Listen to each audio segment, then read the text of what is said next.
பா, இன்னைக்கு அன்பானவங்களுக்கான தினம், February 14. உங்கள் மேலே யார் ரொம்ப அதிகமாக அன்பு வச்சுருக்காங்க? நீங்கள் யார் மேலே அதிகமாக அன்பு வச்சுருக்கீங்க? வீட்டிலனா யார்? எப்படி அன்பாக இருக்காங்கன்னு சொல்கிறீங்க?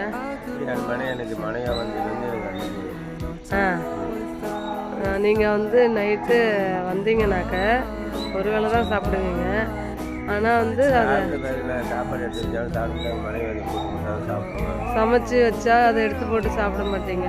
அவங்க வந்து போட்டு கொடுத்தா தான் சாப்பிடுவீங்க. கல்யாணத்துக்கு முன்னாடி உங்கள் அம்மா போட்டு கொடுத்தா தான் சாப்பிடுவீங்க. அது ஒரு அன்பு. இல்லைன்னா பட்னியாக கூட இருப்பீங்க, சாப்பிட மாட்டீங்க. 2 பேரும் ஒன்றா தான் வேலை செய்ய போவீங்க வயலுக்கு.